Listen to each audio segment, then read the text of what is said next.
¿Qué tal? Qué gusto que sigamos juntos en la serie de meditaciones diarias siguiendo las huellas de Jesús de Nazaret. Hoy vamos a la meditación número 33. Se encuentra el texto en Marcos 2, 18 al 28. También tendremos como referencia 1 de Samuel 21, 1 al 6.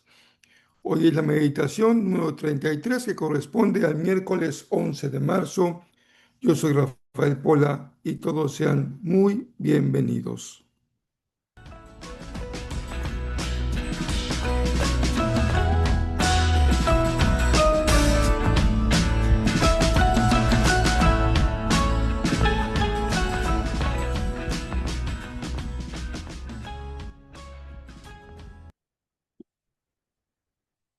Gracias a Dios que podemos regresar este día al texto de la Escritura para poder considerar lo que el Señor nos dice y nos enseña el día de hoy. Es un tema de un gran interés. Creo que va a ser de mucha bendición para ustedes lo que la palabra del Señor nos enseña el día de hoy. Vamos a acompañar a Jesús a su diálogo o su discusión respecto a dos temas, el ayuno y el día de reposo. En los dos casos se tratan de características muy sobresalientes de la manera como Israel vivía su fe en el tiempo de Jesús. Leyendo el pasaje bíblico, me recordé de un libro interesante que se llama Las controversias de Jesús, porque podríamos estudiar a Jesús si seguimos en los evangelios las controversias que él sostuvo.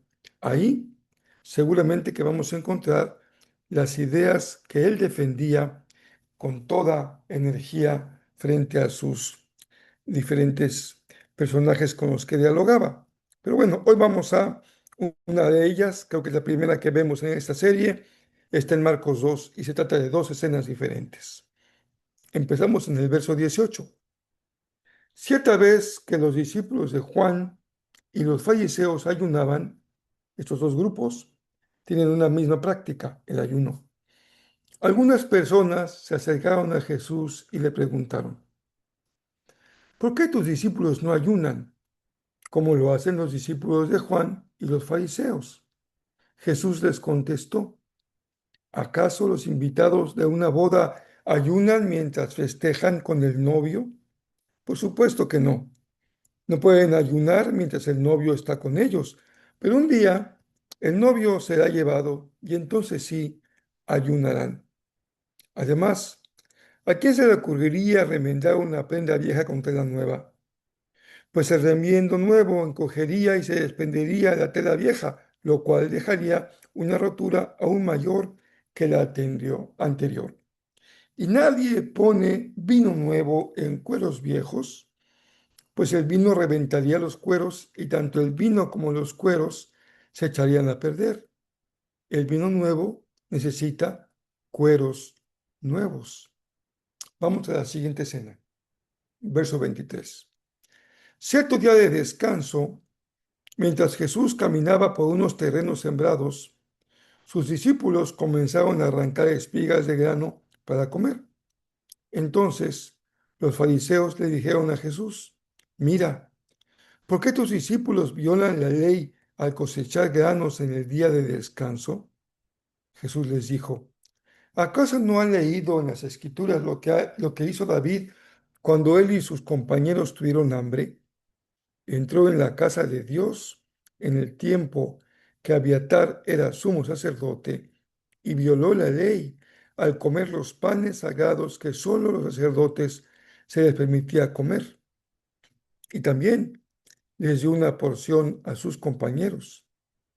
Después Jesús les dijo, el día de descanso se hizo para satisfacer las necesidades de la gente y no para que la gente satisfaga los requisitos del día de descanso.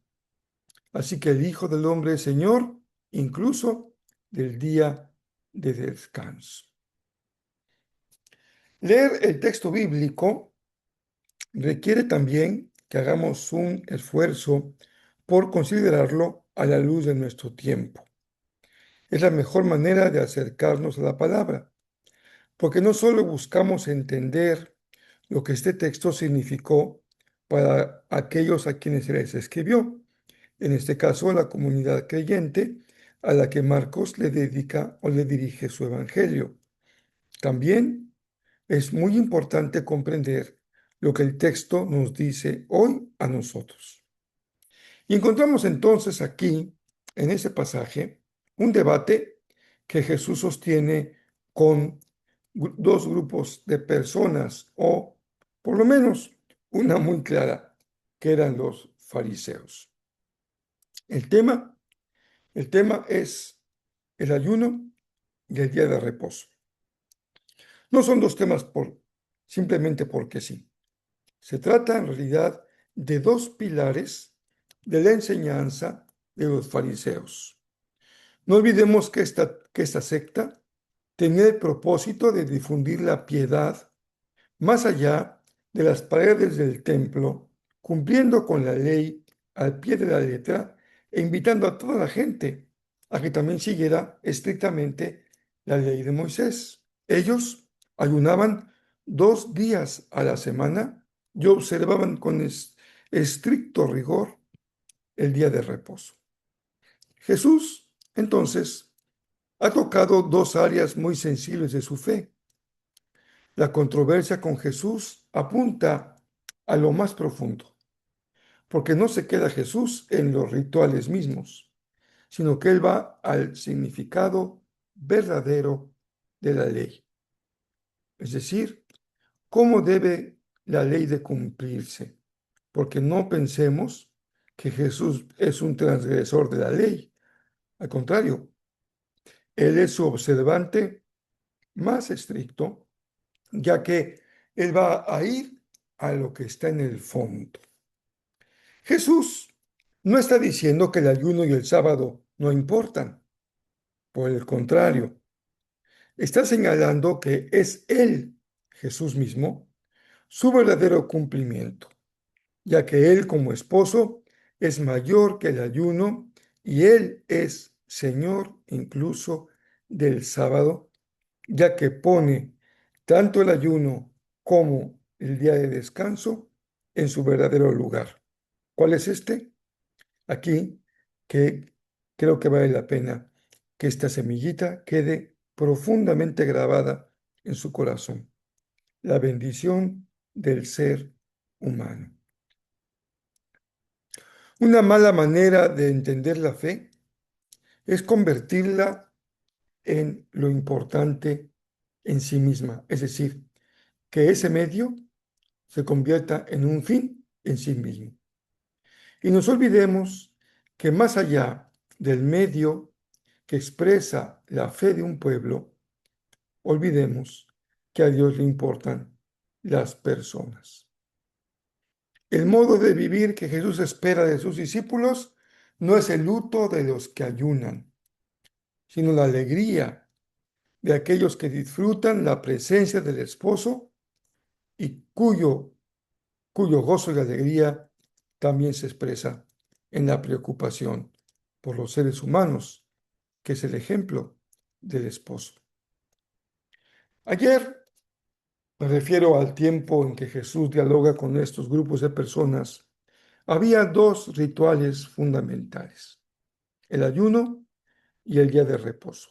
Y hoy también hay muchas formas de expresar la fe en diferentes religiones, fundamentalmente a través de rituales, de símbolos, de imágenes o de principios de práctica espiritual.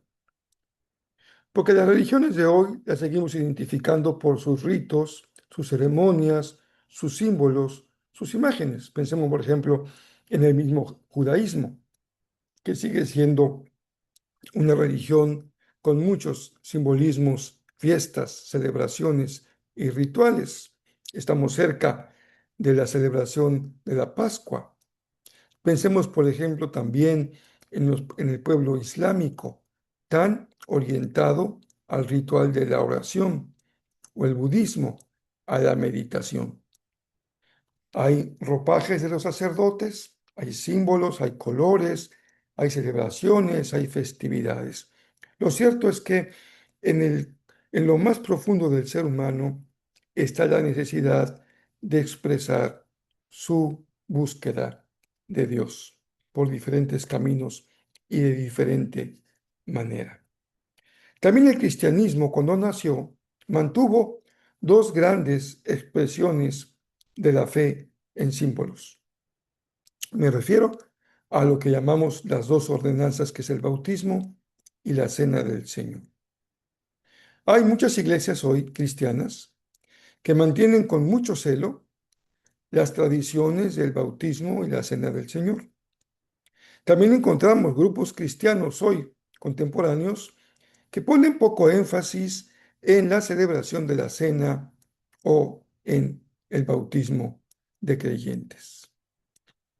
Esto nos lleva a una primera reflexión, que hemos de tener cuidado de convertir los rituales, símbolos, imágenes en un fin, y hemos de tener cuidado de abandonar lo más importante y olvidarlo, siguiendo lo que dice esa frase popular, tirando al niño con el agua sucia. Mateo va a explicar que a Jesús no le dejó de importar todo esto que expresaba la fe de Israel. Mateo 5 lo veremos con claridad en el Sermón de la Montaña. Jesús va a explicar ahí justamente lo que él va a enseñar sobre el ayuno, la limosna y la oración. Él no espera que sus seguidores desaparezcan estas celebraciones o esos rituales, sino que le den su verdadero significado. Jesús no dice que no ayunen, sino nos dice cuál es la manera correcta de hacerlo. Y una y otra vez va a machacar la idea, y no lo olvidemos, vuelvo a insistir, que eso debe quedar en nuestro corazón, de que el ser humano es más importante que el sábado. Y este es un principio fundamental que debe guiar nuestra vida cristiana. Cuando analizamos el texto con cuidado, encontramos cómo Jesús indica que un simple debate sobre reglas en realidad conduce en su diálogo con los que lo escuchan a su declaración sobre su autoridad mesiánica. Lo viejo es un estado pasivo que debe dar paso a la acción presente y a la acción llena de autoridad del Hijo del Hombre. Para el judaísmo vigente en el tiempo de Jesús, que era el propio del segundo templo, el ayuno y el sábado no eran vistas simplemente como meras disciplinas espirituales. Para ellos eran los pilares de su identidad como judíos y marcadores de su fidelidad al pacto con Dios. Por eso, quien lo dejaba de observar fallaba a su propia identidad judía y a la fidelidad al pacto con Dios, de acuerdo a la comprensión de los fariseos. Estas prácticas también eran parte de lo que Israel tenía como características propias y los diferenciaban de los paganos en el contexto de la ocupación romana. El ayuno, por eso era tan insistente en los fariseos al hacerlo 2 veces por semana. Era un acto de intercesión escatológica de tiempos finales para que se apurara la redención mesiánica. Era como decir, Señor, estamos dedicados a la actitud de mortificación de la carne a través del ayuno porque anhelamos que tú ya vengas. Y también eran muy estrictos al observar las leyes codificadas de descanso en la tradición oral. Entonces vean el impacto tremendo que tiene la actitud de Jesús. Cuando desafía estas normas, Jesús no solo está cuestionando unas reglas de buen comportamiento religioso, está más bien reorientando el propósito de la ley hacia la misericordia y la presencia del reino de Dios, lo que no es ajeno a la tradición judía, especialmente en la voz de los profetas. Misericordia quiero y no sacrificio. Y aquí él asume su autoridad definitiva como Mesías, como Señor, sobre las instituciones más sagradas del pueblo judío. Los fariseos, como he señalado, actuaban como guardianes de la pureza laica. Por eso insistían tanto en cumplir con el sábado y el ayuno, porque eran marcas de su identidad. También la actitud de Jesús no se veía entonces solo como una falta religiosa, sino como una verdadera una actitud de dinamitar la seguridad del pacto. También el pueblo presionaba como un tribunal de honor y de vergüenza, cuestionando a Jesús porque rompía con el modelo convencional de piedad. Para los lectores originales de este texto, para la iglesia, esto significó que el movimiento de Jesús al que ellos pertenecían no era solamente un parche del judaísmo tradicional, sino una realidad cualitativamente nueva que dejaba atrás las viejas estructuras de mediación de la ley. Los destinatarios, a menudo marginados, pecadores, señalados, huérfanos, viudas, pobres, publicanos, eran marginados por no seguir las normas de pureza. Ahora debían entender que su fidelidad ya no se centraba en cumplir con los ritos, ayuno, día de descanso, sino en seguir, adherirse comprometidamente con la soberanía del Hijo del Hombre. Al declarar que la necesidad humana es más importante que la norma sagrada, el evangelista le otorga a su comunidad la libertad para darle prioridad a la misericordia sobre el ritual. Y tenemos tanto que recordarnos esto, que por encima de nuestras prácticas religiosas, por muy importantes que sean, hemos siempre de valorar la misericordia,